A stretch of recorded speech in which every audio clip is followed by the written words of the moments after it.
Hello दोस्तों, मैं हूं आपका शिवम भैया और आज हम पढ़ने आ रहे हैं क्लास 10 की chapter first bio life process. तो आखिर लाइफ प्रोसेस होता क्या है? तो चलिए सबसे पहले इसकी बेसिक डेफिनेशन जानते हैं। The basic function perform by living organism to maintain their life on this earth are called life process. अब वो बेसिक फंक्शन आ गया। बेसिक फंक्शन होता क्या है? बेसिक फंक्शन होता क्या है? चलो पढ़ते हैं बेसिक फंक्शन। बेसिक फंक्शन, अब बेसिक फंक्शन में आता क्या है? पहला, दूसरा, तीसरा, चौथा, पांच चीज। चलो, तो पहला हमारा होता है उसे हम कहते हैं न्यूट्रिशन। न्यूट्रिशन, दूसरा रेस्पिरेशन, तीसरा ट्रांसपोर्टेशन, चौथा एक्सकर्शन। तो ये चार चीज आती है, सॉरी पांचवा नहीं होता, चार चीज आती है। तो सबसे पहले हम पढ़ते हैं न्यूट्रिशन। न्यूट्रिशन न्यूट्रिशन क्या होता है? तो सबसे पहले न्यूट्रिशन पढ़ते हैं। न्यूट्रिशन क्या होता है? The process of obtaining utilization of food is called nutrition. तो इसका मतलब समझते हैं। मतलब हमारे शरीर में कोई भी ऐसी चीज है जिसको हम यूटिलाइज करके उसके अंदर के न्यूट्रिशन को हम अपने काम में यूज करें, उसे कहते हैं न्यूट्रिशन। रेस्पिरेशन, रेस्पिरेशन एक सिंपल सा फंडा है। रेस्पिरेशन तभी होगा जब हमारी बॉडी में ऑक्सीजन प्रेजेंट होगा। अब ऑक्सीजन से याद आता है कि हाँ, ऑक्सीजन तो भाई ब्रीथिंग में होता है। अब ब्रीथिंग में भी होता है, साथ साथ ऑक्सीजन रेस्पिरेशन में भी काम करता है। कैसे, ये हम आगे बढ़ते हैं, लेकिन उससे पहले हम इतना जान लें कि आखिर रेस्पिरेशन होता क्या है। The process of utilization of and food to energy is called respiration. Respiration पढ़ लिया, रेस्पिरेशन भी पढ़ लिया। तीसरा क्या था बताओ? Nutrition, respiration and transportation. तो ट्रांसपोर्टेशन से ही समझ में आ रहा है कि ट्रांसपोर्टेशन क्या होता है। मतलब किसी चीज को यहाँ से लेके वहां पहुंचाना, उसे ट्रांसपोर्टेशन कहेंगे। अब किस चीज में हमारी बॉडी में क्या ट्रांसपोर्ट होता है, सोचो थोड़ा।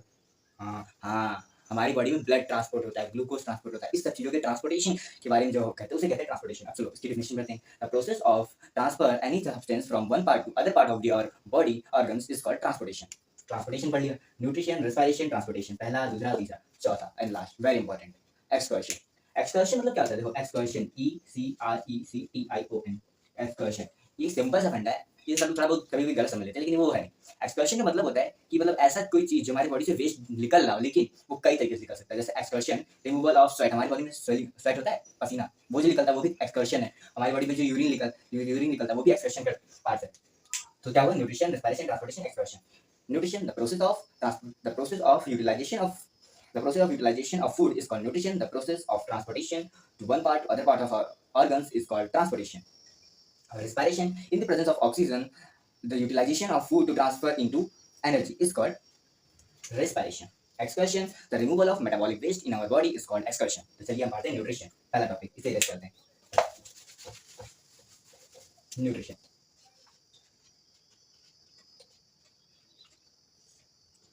न्यूट्रिशन, अभी भी आपने आपको मैंने बताया कि न्यूट्रिशन होता क्या है। अब पढ़ते हैं कि आखिर न्यूट्रिशन में होता क्या है रियल में। अभी तो हमने डिफिनेशन पढ़ी बुक के भाषा, चलिए पढ़ते हैं। न्यूट्रिशन, आपने खाना खाया, खाना खाते हैं तो हम लोग बोलते हैं कि किस खाने खाओ ये न्यूट्रिशन मिलेगा, ये खाना खाओ न्यूट्रिशन मिलेगा। न्यूट्रिशन मतलब ये होता है कि हम किसी भी चीज से अपनी बॉडी में फूड से हम कोई भी न्यूट्रिशन एब्जॉर्ब कर रहे हैं, मिनरल्स जैसे एब्जॉर्ब कर रहे हैं, तो हमारी बॉडी के मिनरल्स और न्यूट्रिशन हमारे लिए बहुत इंपॉर्टेंट करते हैं। तो वही डेफिनेशन आती है, the process of utilization of food is called nutrition. अब देखो, सबसे सिंपलेस्ट न्यूट्रिशन कौन सा होता है? और फूड, सबसे simplest food glucose.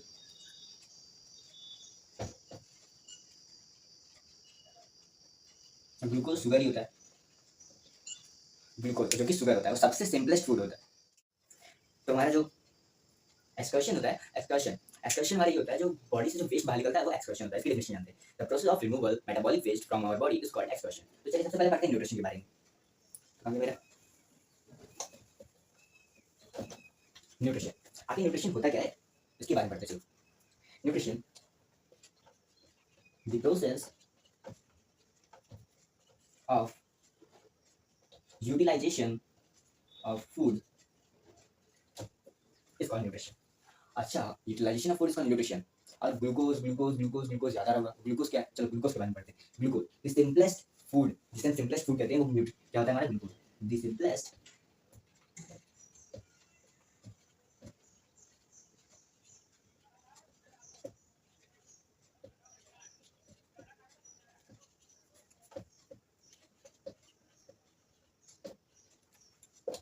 Simplest food is called glucose और शुगर। ग्लूकोज और शुगर एक ही, आप भी जानते हैं। तो ये तो पढ़ा। अब देखो न्यूट्रिशन के टाइप्स होते हैं। न्यूट्रिशन कितने टाइप्स होते हैं? टू टाइप्स के न्यूट्रिशन के टाइप्स पढ़ते हैं। चलो ये मिटा दो, बेसिक फंक्शन ये भी हमने पढ़ा। इसके बाद न्यूट्रिशन के टाइप्स।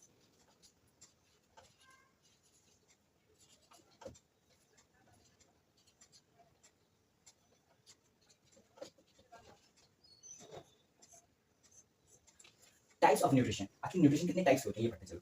तो न्यूट्रिशन के पहला टाइप्स और दूसरा टाइप, ये केवल दो टाइप्स होते हैं। तो पहला टाइप जो होता है उसे हम ऑटोट्रॉपिक न्यूट्रिशन कहते हैं और दूसरे वाले को हेटरोट्रॉपिक न्यूट्रिशन कहते हैं। अब ऑटोट्रॉपिक हेटरोट्रॉपिक आपने पढ़ा होगा, लेकिन फिर से बता दूं आपको। ऑटोट्रॉपिक ऐसे न्यूट्रिशन जो कि एक ऐसा मेथड यूज करते हैं न्यूट्रिशन गेन करने का जो ऑटोट्रॉप्स कहते हैं। ऑटोट्रॉपिक ऑटोट्रॉपिक कौन से मतलब होते हैं जो खुद से अपना खाना बनाते हैं उन्हें ऑटोट्रॉप्स कहते हैं। ऑटोट्रॉप हाँ ऑटोट्रॉप्स याद आया, कौन से प्लांट्स जो कि अपना खाना खुद बनाते हैं उन्हें क्या कहते हैं ऑटोट्रॉप्स। ऑटोट्रॉप्स सोचो ऑटोट्रॉप्स और क्या हो सकता है, हाँ याद आया, प्लांट्स के अलावा अपना खाना तो हम लोग भी नहीं बनाते। चलो पढ़ते हैं ऑटोट्रॉप्स के बारे में पढ़ते हैं। ऑटोट्रॉप्स के दो पार्ट्स होते हैं, पहला चीमोट्रॉपिक न्यूट्रिशन, चलो लिख देते हैं न्यूट्रिशन, चीमोट्रॉपिक न्यूट्रिशन, दूसरा फोटो ऑटोट्रॉपिक न्यूट्रिशन। अब ये किसी ने नहीं बताया होगा आज तक तुम्हें कि चीमोट्रॉपिक और फोटोट्रॉपिक होता क्या है। चलो मैं पढ़ा रहा हूँ। चीमोट्रॉपिक न्यूट्रिशन मतलब चीमो वर्ड सुने होगे, चीमो मतलब केमिकल, चीमो मतलब केमिकल याद रखना। चीमो मतलब ऐसी चीज, वो nutrition as a autotrophic nutrition जो कि अपना खाना बना तो रहे खुद, लेकिन सनलाइट की मदद से नहीं, केमिकल की मदद से। इसका एग्जांपल बताता हूँ।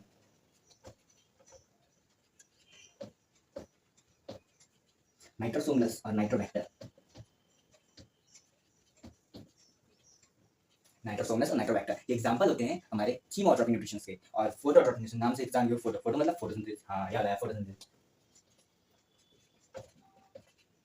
फोटोट्रॉपिक न्यूट्रिशन, फोटोट्रॉपिक न्यूट्रिशन ऐसे न्यूट्रिशन होते हैं, ऐसे मोड ऑफ न्यूट्रिशन जो कि खुद अपना खाना बनाते हैं और किसकी प्रेजेंस में, प्रेजेंस ऑफ सनलाइट, सनलाइट की प्रेजेंस में। इसको उठा दें, जैसे मान लो ये प्लांट है, ये सूरज है, अगर इसकी मदद से अपना खाना बना रहा है तो इसे हम फोटो ऑट्रॉपिक न्यूट्रिशन करेंगे। अब देखो फोटोसिंथेसिस का तो सिंबल सा हमने पहचाना है, फोटोसिंथेसिस होता है। अब इसके केमिकल को लिखने का तरीका होता है, चलो उसे जानते हैं क्या होता है। देखो 6CO2 6CO2 प्लस 12H2O। अब इतना तो आप जानते हो क्लोरोफिल होता है प्लांट में, तो chlorophyll upon sunlight, chlorophyll upon sunlight जो कि क्या बनाता है C6H12O6। ये तो ग्लूकोज का फॉर्मूला है, ये तो पता ही हमें। लेकिन ये जो हमारा वाटर था ये टूट गया। अब कैसे टूटा बताता हूँ, पहले से लिख देता हूँ।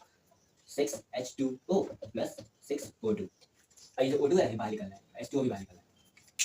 अब देखो ये हमारा जो वाटर है 12H2O ये टूट रहा है, किससे टूट रहा है, सनलाइट की वजह से। और सनलाइट अब एब्जॉर्ब कहाँ होता है, क्लोरोफिल। अब देखो समझा, ये सनलाइट है, सनलाइट आया इस पे, सनलाइट इसको ब्रेक करेगा किसने, हाइड्रोजन और ऑक्सीजन ने। हाइड्रोजन ऑक्सीजन में कर दिया, तो हमारे जो ऑक्सीजन है ये हमारे जो हम इनहेल करते हैं प्लांट से पाते हैं ऑक्सीजन, वो हमारा ऑक्सीजन ये वाला होता है। कौन सा ऑक्सीजन, वाटर का ऑक्सीजन। वाटर का ऑक्सीजन ही हम लोग इनहेल करते हैं, इंपॉर्टेंट है ऑक्सीजन। और जो हाइड्रोजन होता है, हाइड्रोजन जाके इसके साथ रिएक्ट करता है। अब देखो यहाँ इंपॉर्टेंट ये जो सनलाइट है, ये सनलाइट जो इसको ब्रेक करता है, इस प्रोसेस को करते क्या है।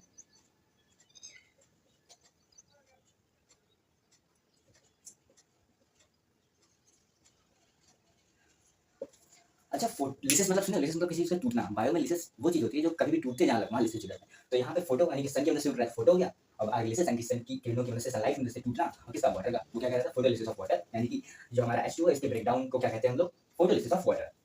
चलिए नाम हमने पढ़ा, ये था किसका, ऑटोट्रॉपिक का, ये हमने पढ़ा। ऐसे चीमोट्रॉपिक में क्या होता है, ये हमारा जो समझो ये कोई बैक्टीरिया है, इसको अपना खाना बनाना है, तो ये H2O है, नहीं केमिकल केमिकल, मान लो कोई बैक्टीरिया है, हाँ यहाँ पे H2NO3 ये अलग अलग इसकी मदद से अपना खाना बनाता है। ये आसपास जो होता है उसको एब्जॉर्ब कर लेता है, उसी में अपना खाना बनाता है। तो ये कहलाता है चीमो, यानी कि केमिकल की मदद से जो बनाता है उसे कहते हैं चीमोट्रॉपिक न्यूट्रिशन। अब पढ़ते हैं हेटरोट्रॉपिक न्यूट्रिशन।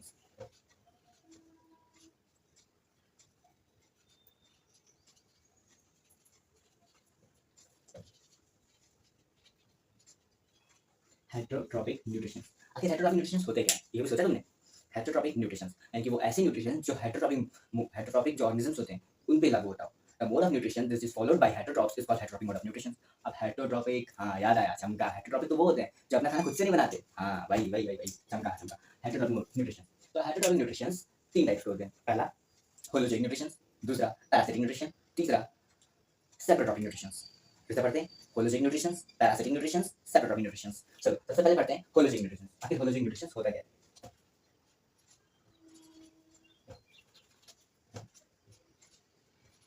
होलोजेनिक न्यूट्रिशन, होलोजेनिक न्यूट्रिशन इसके नाम में ही होल आ रहा है, यानी कि हम ऐसा कोई चीज जो पूरी होल फूड्स को अपने अंदर करता हो, इनहेल करता हो, या फिर उसको यूज करता हो, उसकी वजह से वो अपना खाना करता हो। लेकिन हाँ वो खुद नहीं बनाता है तैयार करना।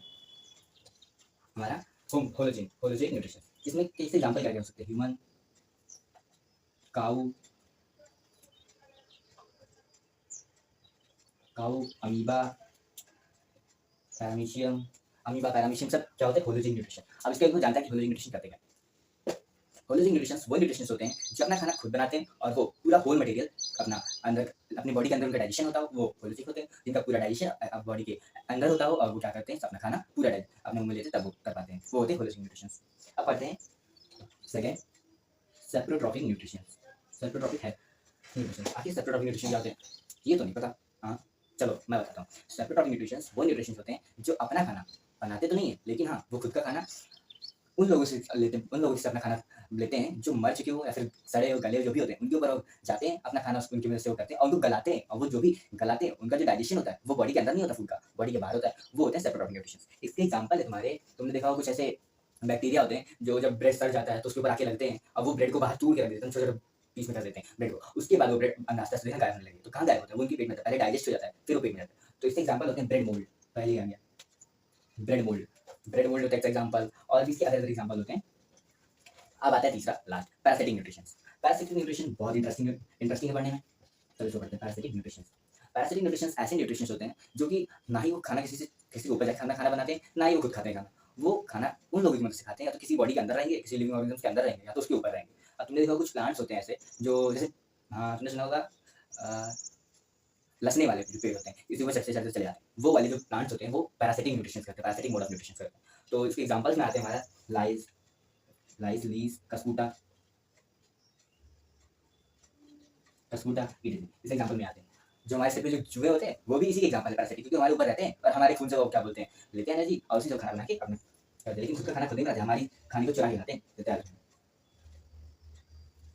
ये समझ में आया? अब चलो पढ़ते हैं नेक्स्ट। इसको फिर से रिवाइज करते हैं। हेटेरोट्रॉपिक न्यूट्रिशन के तीन पार्ट्स होते हैं। पहला होलोजिक न्यूट्रिशन, तीसरा सेप्रोट्रॉपिक न्यूट्रिशन, चौथा पैरासिटिक न्यूट्रिशन। होलोजिक न्यूट्रिशन ऐसे न्यूट्रिशन जो अपना खाना खुद ना बनाते हो और वो अपना खाना बाहर पूरा खाना अंदर डाइजेस्ट करते हो अपने शरीर के, और वो पूरे होल मटेरियल को ईट करते हो, वो क्या कहलाते हैं? होलोजिक न्यूट्रिशन। और सेप्रोट्रॉपिक न्यूट्रिशन ऐसे न्यूट्रिशन जो खाना डेड बॉडी में रहते हो, अपना खाना वो खुद ना बनाते हो। तो ऐसा कि जो हेटेरोट्रॉपिक आते हैं या तो अपना खाना खुद नहीं बनाते। तो ये बात नहीं बोलूंगा। चलो सेप्रोट्रॉपिक न्यूट्रिशन ऐसे न्यूट्रिशन जो डेड बॉडी में रहते हो और अपना जो खाना तो बाहर डाइजेस्ट करते हो उसके बाद एब्जॉर्ब करते हैं, ये इसमें मेन पॉइंट है। उसके बाद पैरासिटिक न्यूट्रिशन, पैरासिटिक ऐसे न्यूट्रिशन जो दूसरे ऑर्गेनिज्म के ऊपर रह के या फिर उसके अंदर रह के अपने फूड्स यानी कि उसको अब्जॉर्ब करते हैं न्यूट्रिशंस को, उसे कहते हैं पैरासिटिक न्यूट्रिशंस। ये हो गया एग्जांपल होलोजिक न्यूट्रिशंस के। डॉग, अमीबा, कि हम ह्यूमन बींग्स भी होलोजिक होते हैं, और अमीबा पैरामीशियम। और जो हमारा पैरासिटिक है इसके एग्जांपल लाइस, लीज, कस्कुटा, और जो हमारा सेप्रोट्रॉपिक है इसके एग्जांपल ब्रेड मोल्ड, ईस्ट, ये सब आते हैं। अब चलो पढ़ते हैं नेक्स्ट। अभी तक हमने क्या पढ़ा? ऑटोट्रॉप, सेप्रोट्रॉप कर लिया, न्यूट्रिशन खत्म। अब पढ़ते हैं रेस्पिरेशन। रेस्पिरेशन, आखिर रेस्पिरेशन होता क्या? अभी मैंने बताया रेस्पिरेशन वो चीज जो फूड को यूज करे एनर्जी बनाने में in the presence of oxygen, उसे कहते हैं रेस्पिरेशन। अब आखिर रेस्पिरेशन इस पूरे प्रोसेस में तो एक चीज तो देखो, रेस्पिरेशन होता कैसे? पहले तो डायग्राम से पढ़ते हैं। ये मान लिया हमारी नाक है, नहीं जो अच्छे नाक है,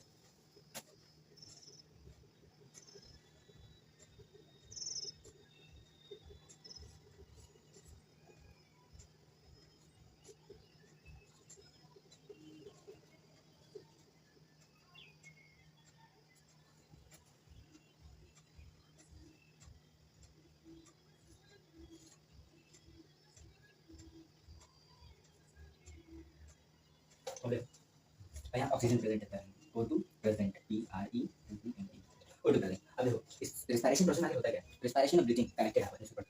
देखो रेस्पिरेशन में O2 हम क्या कहते हैं? इनहेल करते हैं, ये पता है हमें। किस में से ब्रीथिंग, ब्रीथिंग क्या कहता है? Exchange of gases is called breathing, breathing ये पढ़ लेते हैं। Breathing, the exchange of gases is called breathing. और गैसेस कौन-कौन सी होती है? CO2 और O2 होती हैं। अब देखो हमने ब्रीथिंग तो किया, वो हमारे अंदर आई। अब जो सेल होते हैं, सेल उसको रख लेते हैं, और सेल के पास क्या होता है? और कार्बन डाइऑक्साइड होता है, वो वापस भेज देते हैं, जो कि वो निकल जाता है। इस प्रोसेस को हम ब्रीथिंग कहते हैं। लेकिन रेस्पिरेशन में क्या होता है? इसी प्रोसेस के आगे क्या होता है? देखो ब्रीथिंग के बाद जो हमारा जो ऑक्सीजन आता है वो सेल तक पहुंचेगा, और सेल में जो ऑक्सीजन प्रेजेंट होगा तो सेल जो ग्लूकोज होता है उसको ऑक्सीजन के साथ रिएक्ट करके उससे एनर्जी बनाता है, और एनर्जी को किस फॉर्म में रखता है? वो एटीपी के फॉर्म में, एटीपी के फॉर्म में वो एनर्जी स्टोर करता है। ये तो बना लिया। और इस पूरे प्रोसेस को हम कहते हैं रेस्पिरेशन। इस पूरे प्रोसेस को रेस्पिरेशन कहते हैं। रेस्पिरेशन हो गया, न्यूट्रिशन हो गया। अब करते हैं ट्रांसपोर्टेशन।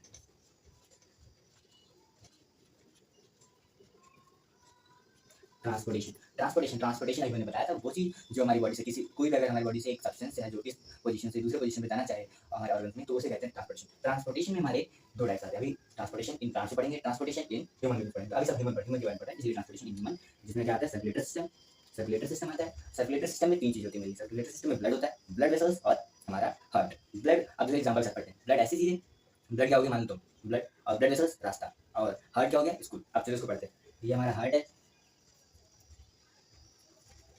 ये हमारी रोड है, रोड जिसको हमने क्या कर दिया ब्लड वेसल्स, और इसके अंदर जो बह रहा है यानी जिसके अंदर चल रहा है उसे हमने क्या दिया ब्लड। तो ये क्या है,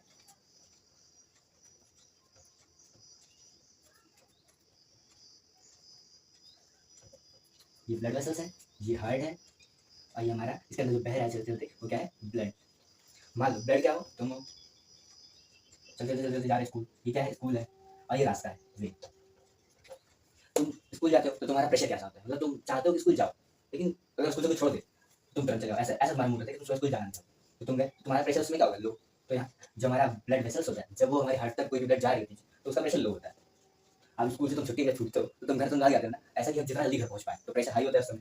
तो प्रेशर क्या हुआ यहाँ हाई। तो तय रखना कि जब हम हार्ट तक कोई ब्लड जाती है तो उसका प्रेशर लो होता है, और जब हार्ट से आती है तो उसका प्रेशर हाई होता है। ये समझना होता है। और ट्रांसपोर्टेशन के तीन होते हैं, पहला ट्रांसपोर्टेशन के तीन होते हैं, पहला ब्लड, दूसरा ब्लड वेसल्स, तीसरा हार्ट। हार्ट पहले ब्लड पढ़ते हैं। अब ब्लड में आती क्या है, जो ब्लड की बारे में पढ़ते हैं। ब्लड में क्या क्या आते हैं, ब्लड में plasma, platelets, white blood cell, red blood cell. Plasma, आखिर प्लाज्मा क्या होता है,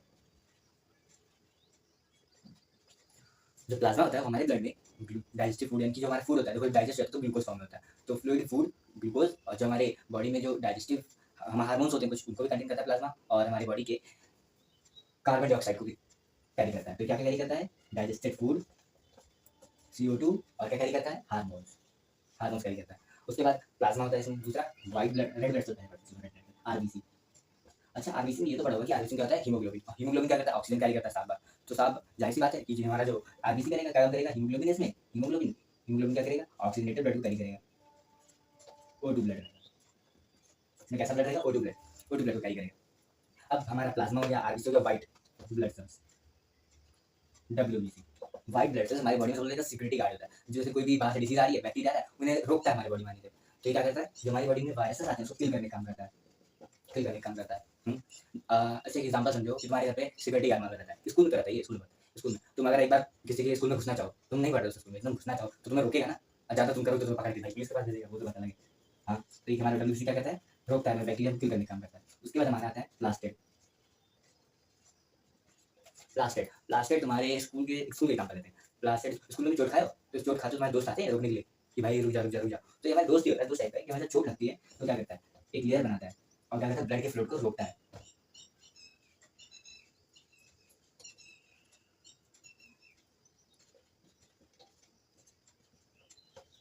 अपोज करता है ब्लड के फ्लो को। तो हमने क्या क्या पढ़ा, ब्लड में क्या होती है, ब्लड में क्या आती है, ब्लड वेसल, ब्लड वेसल को स्टार्टिंग से पढ़ते हैं, circulatory system, blood, blood vessels, heart. Blood में क्या आता है, प्लाज्मा, WBC, RBC और प्लास्टेड। प्लाज्मा क्या करता है, हमारे बॉडी में डाइजेस्टिव फूड को कंटेन करता है। उसके बाद जो हमारा और क्या करता है, CO2 कंटेन करता है और हार्मोन कंटेन करता है। और RBC में क्या क्या कंटेन होते हैं हमारी बॉडी में, RBC में हमारे बॉडी में RBC क्या करता है, RBC हीमोग्लोबिन करता है। तो हीमोग्लोबिन में क्या होता है, जाहिर ऑक्सीजन क्या करता है, RBC ऑक्सीजनेटेड ब्लड को कैरी करता है। और क्या हमारे पास WBC का एक काम होता है हमारी बॉडी में सिक्योरिटी गार्ड, इतना समझ को सिक्योरिटी गार्ड क्या करता है, हमारे हमको बचाता है। किससे बचाएगा, अगर हम झगड़ा हो इससे बचाएगा, तो यानी कि सिक्योरिटी गार्ड हमारे हमारी बॉडी का सिक्योरिटी गार्ड क्या है, WBC क्या करेगा, हमारे बॉडी में जो बैक्टीरिया वायरस आएंगे उनको किल करने का काम करेगा। और हमारी बॉडी में प्लास्टिक वो चीज होती है जो हमारी बॉडी चोट कट जाता है, कट भी जाता है, जो खून कट जाता है उसे कहते हैं प्लास्टिक। और प्लास्टिक हमारे बॉडी में एक ब्लड फ्लो को रोकने का, लिमिटेड टाइम के अंदर रोकने का काम करता है। चलो ये हो गया ब्लड हो गया। अब पढ़ते हैं ब्लड वेसल्स। अच्छा तुमने तीन रास्ते देखे होंगे, तीन तरीके के, एक ऐसा रास्ता जो तुम्हारे घर के बाहर होगा, गलियों का रास्ता। उसके बाद तुमने देखा होगा छोटे मोटे हाईवे देखे होंगे, उसके तुमने एक एक्सप्रेस वे देखा होगा। तो तीन रास्ते में, तो वैसे ब्लड वेसल्स भी तीन तरीके के होते हैं, artery, when, capillary. Artery, when, capillary. Artery ऐसा रास्ता होता है जो अच्छा रास्ता होता है, यानी कि थोड़ा बहुत अच्छा रास्ता होता है। ये देखो आर्टरी मान लो अच्छा रास्ता इतना चौड़ा है, और वेन तुम्हारे घर का रास्ता है ऐसे, और कैपिलरी इन भाई हाँ एक्सप्रेस वे तो जाहिर सी बात है ऐसा ही होगा। हाँ एक्सप्रेस वे। अब देखो आर्टरी का जो डायरेक्शन होता है ब्लड के फ्लो करने का, वो हमारा अवे टू हार्ट होता है। अब इतना अभी बताया था, अगर हार्ट से दूर जा रहा है तो प्रेशर क्या होगा, हाई होगा। यानी आर्टरी का डायरेक्शन क्या होता है, हार्ट से अवे, हार्ट से अवे, और प्रेशर हाई होता है। अब वेन में क्या होगा, जब वो क्या करेगा, वो हार्ट तक लेके जाएगा। तो हार्ट तक लेके जाने का काम करेगा भाई, तो हार्ट तक लेके क्यों जाएगा भाई, जिसके पास लो प्रेशर है, हार्ट तक ले जाता है उसके पास लो प्रेशर रहेगा, उसका भी क्या रहेगा, टूवर्ड्स द हार्ट। और प्रेशर लो। अब कैपिलरीज क्या है? कैपिलरीज का इन दोनों से कोई ताल्लुक नहीं है, कैपिलरीज अपना अकेले काम करता है। वो क्या करेगा? दोनों चीज़ को स्टोर करेगा। अब कैपिलरीज का क्या था, मीडियम होता है प्रेशर, और क्या करेगा, ऐसे सब्सटेंस को कैरी करेगा जो ट्रांसपोर्ट के लिए हो, मतलब इधर से उधर ले आना है तो क्या करेगा, कैपिलरी काम करेगा। बॉडी में वो हार्ट तक नहीं जाता, ऐसा है। बैकग्राउंड म्यूजिक आ रही हो तो उसके लिए सॉरी, आगे बढ़ते चलो। और जो आर्टरी है हमारा, आर्टरी के पास एक वॉल होता है, वॉल तुमने पढ़ा दीवार, दीवार तो आर्टरी की दीवार होती है वो बहुत थिक होती है, ठीक होती है। हाँ, और वेन की थिन होती है, और कैपिलरीज की बहुत थिन है। अब देखो इसका कारण बता, आर्टरीज के पास हाई प्रेशर होता है, हाई प्रेशर जिसके उसके वॉल तो मजबूत चाहिए ना ताकि बाहर ना जाए, तो आर्टरीज के पास हाई प्रेशर तो वॉल क्या हाई होगा, और वेन के पास लो प्रेशर तो वॉल क्या हो, पतली होगी, क्योंकि उतना प्रेशर नहीं है तो वॉल की इतनी मोटी मोटाई जरूरी नहीं है। और जो कैपिलरीज है उसको उतना प्रेशर नहीं होता, नहीं प्रेशर होता है तो उसके लिए पतली वॉल भी चाहिए। ठीक है, तो यानी ये इसको पढ़ने के बाद चला गया।